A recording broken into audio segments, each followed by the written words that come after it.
Hello everyone, my name is Drafty, and today I'm going to be telling you why you should play Arc Warden. Now, Arc Warden is a unique hero with the ability to make a perfect copy of himself. This copy can use all the abilities and items that your hero uses, with a few exceptions, and can turn the tide of team fights, 1v1s, and ganks by basically creating a 6th hero for your team. Not to mention it costs no mana to use his ult, and at level 1 it only has a 1-minute cooldown with a duration of 18 seconds. And at max level, it can go to as low as a 34-second cooldown if you have the level 15 talent, with a duration of 26 seconds. 34-second cooldown with a duration of 26 seconds means that when the ult runs out, you only have to wait 8 seconds to use it again. That is insane. Now, despite having one of the best ults in the game, you don't see this hero too often in ranked games. In Crusader and below, the hero is the 30th least played in the game, despite also having the 8th highest win rate.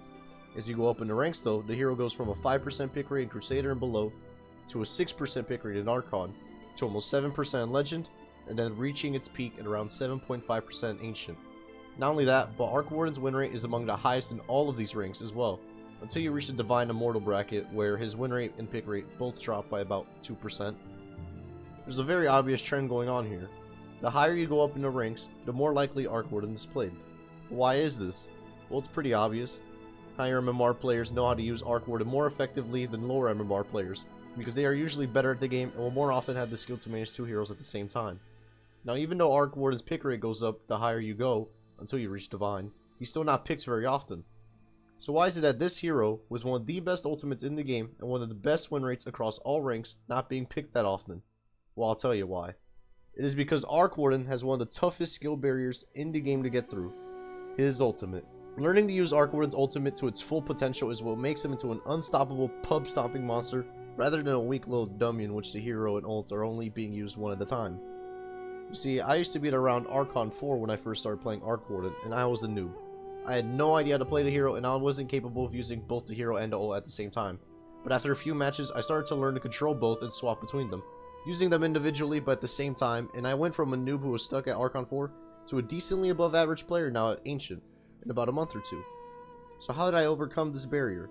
Well, I'll show you how to get started.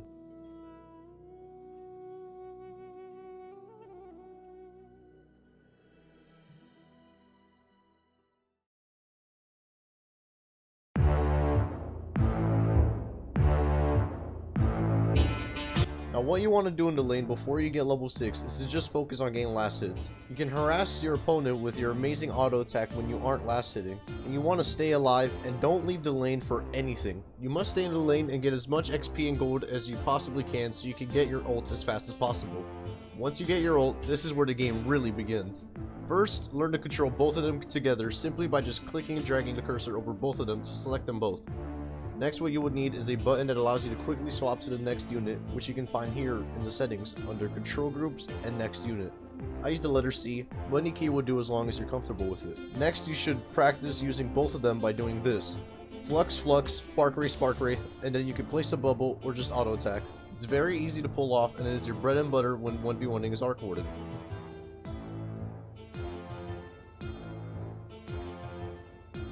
You can continue to place Spark Wraiths right on top of them if they still have Flux on them, as they will be too slow to get out of it before it activates. Note that in the lane, this combo will not work at all if the enemy is near a creep wave, as Flux doesn't work at all if the enemy is near an enemy unit, and Spark Wraith will just hit the closest enemy to the center, so they can easily avoid that by just moving behind the creep. So what can you do if this happens? What if the enemy is just non-stop sitting on their creeps and you can't combo them? Well, there are two things you can do. You can try and clear the wave as fast as possible before the next one comes so you can proceed to do your combo.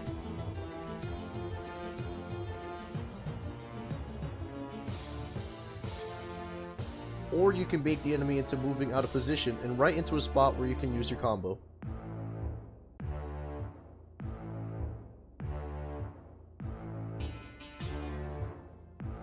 Next, what you want to learn is how to push and farm using both heroes. At around 10 minutes in, you should have a Midas, and next you want to go for either a Maelstrom or TP Boots. You get TP Boots if your team has a really good early game team and they are constantly in fights with the enemy, so you can quickly rotate to help them out as Arc Warden, as he is quite strong in the early game with good usage of his abilities.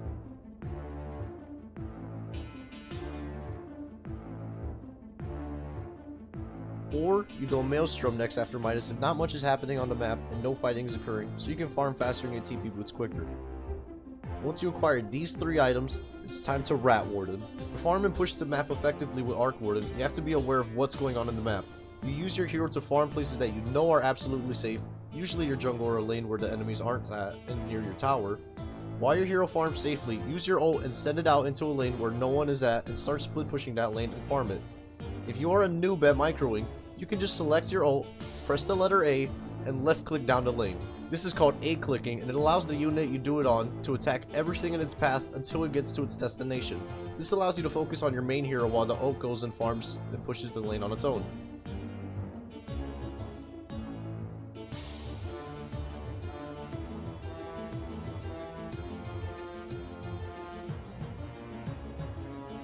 Enemies would either realize that you are split pushing, forcing at least one of them to back to defend, which is good for your team as you are creating space.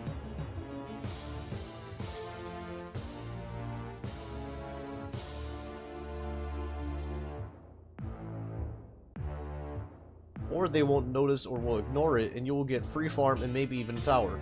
You rinse and repeat, sending out your ult to push and farm while you also farm somewhere where it is safe. Keep in mind to keep an eye on the map, because map awareness is the most important part about playing Arc Warden. You don't want to accidentally feed your hero or your ult to the enemy. While the ult may just be a copy and it is a low cooldown, it's still bad to A-click it into the lane and have it die while you weren't looking, as killing it is just as valuable as killing a hero in terms of gold for the enemy.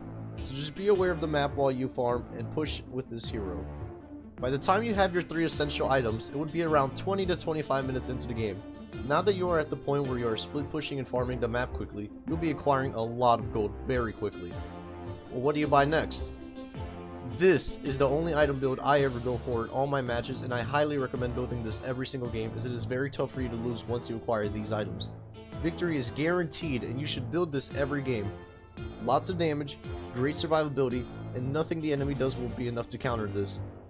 Mjolnir is quite obvious. You upgrade Maelstrom to get faster attacks, which means more lightning, which means more damage, and faster farming and pushing.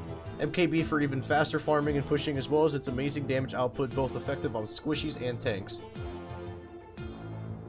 Satanic because of its insane survivability, 30% status resist, 500 HP, a little extra damage, and most importantly, the lifesteal. This item has saved me so many times and has given me so many free kills because people would often underestimate the power of it. Next, it's Scythe, then Bloodborne. Now, most matches will probably not go long enough for you to even purchase these. If your team is winning and you have Satanic, you will just win the game there. If you are losing and you don't even have Mjolnir by 30 minutes, you'll most likely just lose. But if you're in a game that is going back and forth and it does go into the late, then these 2 items are what will change the tide of the game in favor of your team. Scythe for its good stats, but most importantly, the 3.5 second hex. There's nothing else to say about it, it's just good. Bloodthorn because of its insane damage output with lots of attack speed, decent damage, and a silence that guarantees all auto attacks are crits when they are silenced. The reason why Scythe and Bloodthorn is so amazing is that with Arc Warden, you can cast them both twice. You can easily pick off pretty much any enemy hard carry with these items, as they will be silenced and hexed for 7 seconds. You will win all the team fights with these, and you can kill easily while also being hard to kill. As for other items, there are no other items that I would ever get. This is the only build you'll ever need, but if you really need to, you could get a BKB instead of a Bloodthorn if the enemy has way too many disables. Besides that, Manta and Pike are also good items, but I never personally use them, so I can't really recommend them to you. Just trust me when I say that this is the only item build you'll ever need for about 99% of your games. As for neutral items, just get whatever helps you right click more. Here are the neutral items you want to get in this Arc Warden neutral items tier list. As you can see, I have all the items from tiers 1 to 4. I did not include tier 5 because your Arc Warden matches should very rarely go that far into the game for them to even appear. I also listed the items in each tier from best to worst, going from left to right. So if you can't get the leftmost item in that tier, then you just go down the line until you're able to get the next best thing. As for items Arc Warden's ult can't use, they are right here. Pretty much any consumable or item that is dropped on death cannot be used by Arc Warden's ult. And now that you have a good grasp on how to play Arc Warden at a basic level, I'm going to quickly go over the intricacies of his abilities and situational things that you must know of, as well as some advanced stuff.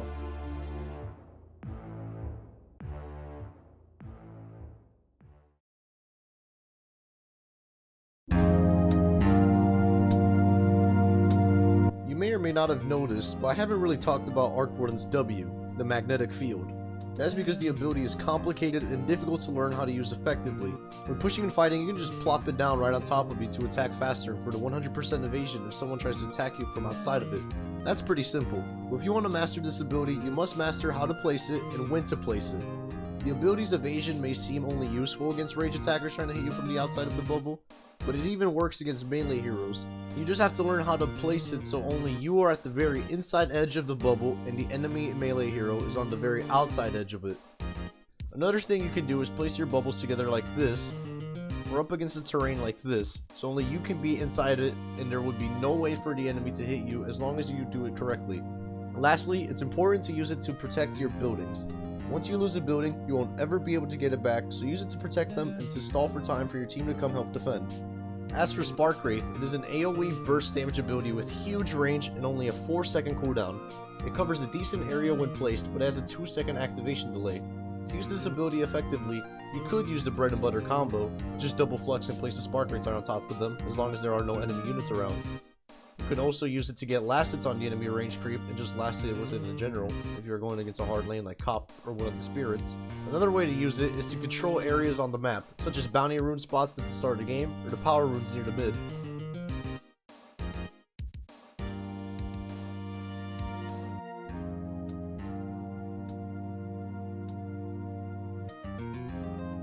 Something else you can do, and it is very important that you master it, is placing your Spark Wraiths ahead of where the enemy is trying to run to, and blocking and zoning out the enemy and making them choose to either take the damage for Spark Wraith or get baited to run back into you so you can outright kill them or combo them. Spark Wraith is an amazing zoning tool, and mastering it will allow you to get kills on the enemy a lot easier by tricking them into playing your game.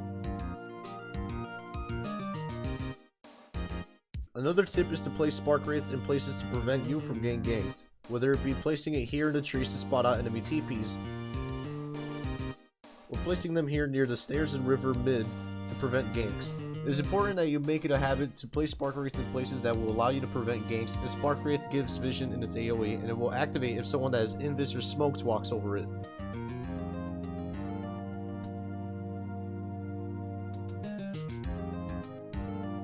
Use this ability to zone, chase, and prevent ganks.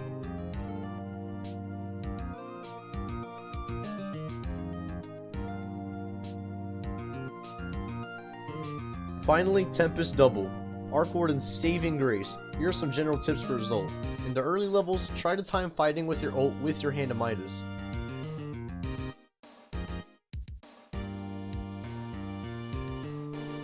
Use up all the resources of your ult before it runs out. Like if you're pushing with your ult, place Spark Wraiths and use the bubble. Mjolnir active, pretty much everything that you have on them.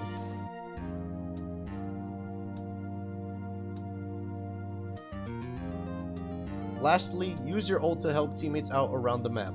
You can keep your main hero in the mid to farm and send out your ult in the other lanes to help them when they are getting ganked.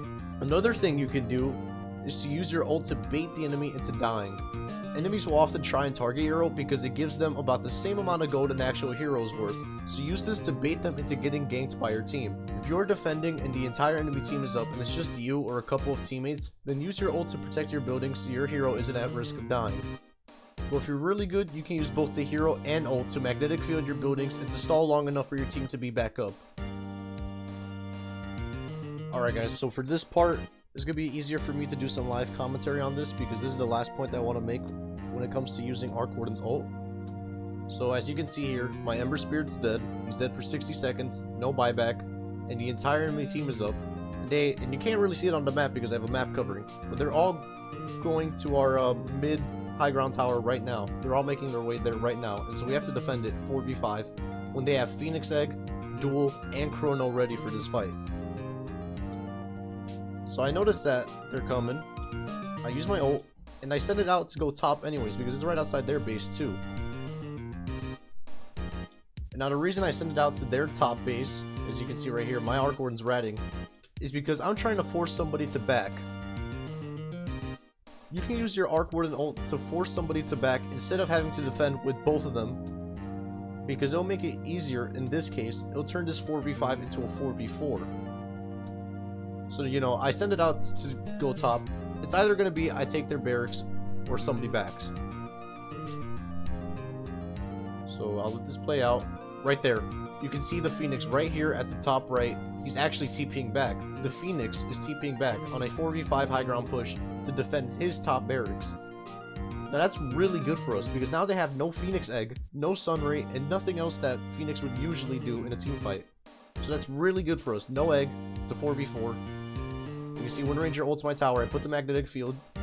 Tower's taking no damage. It's still up. Then my axe goes in, gets an amazing call. Very good damage on the Faceless Void.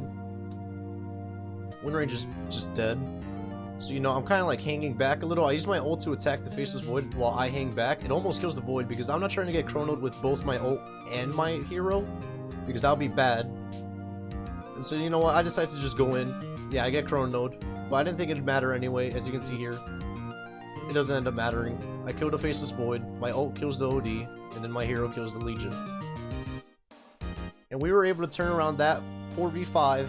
It wasn't even a 4v5. We were able to turn around that fight. It went from them having Phoenix Egg, Duel, and Chrono.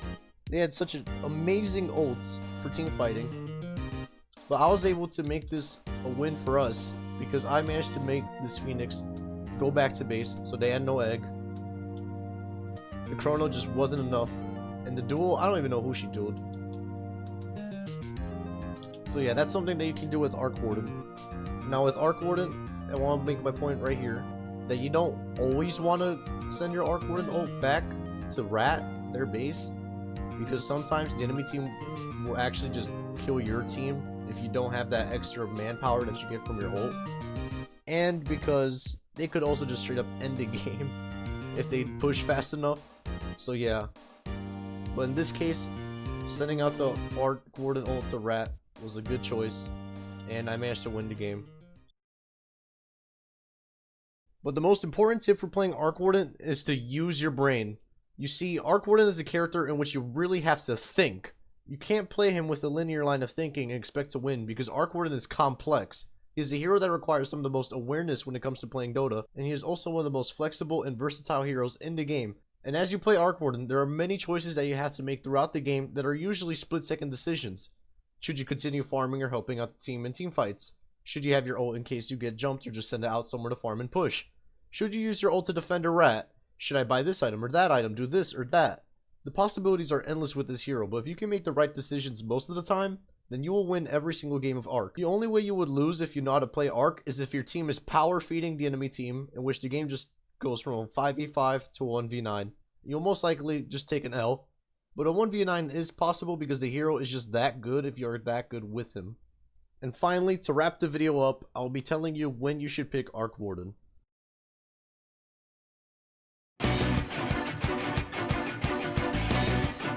You know what? Fuck that. Pick Arc Warden whenever you want. It doesn't matter who you go up against when you play this guy because almost nobody else outscales them.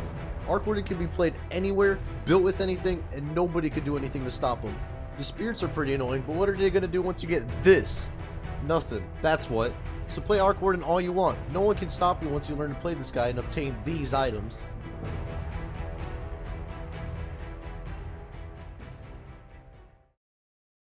Except for CK. Do not under any circumstances play Arc Warden against CK. You thought 2 heroes was good? This guy's a whole fucking team. And that's everything. I hope you guys enjoyed the video. I spent a lot of time making it. It's the most effort I put into making one so far. If you found it informative or entertaining, then leave a like on the video and subscribe and let me know what you think in the comments below. If you know anyone that is trying to get into playing Arc Warden or is struggling with them, then show them this video. I give you my word that they'll become an Arc god in no time and will soon dominate their ranked pubs. And hopefully this video makes you want to play Arc Warden. Arc Warden needs some love and I'm here to spread it, but with your help and support, we can make Arc great again. I appreciate you guys making it to the end of this video. If you want to see more from me, I will leave links in the description down below to my Twitch, Twitter, and Discord. Have a good rest of the day, and I'll see you guys later.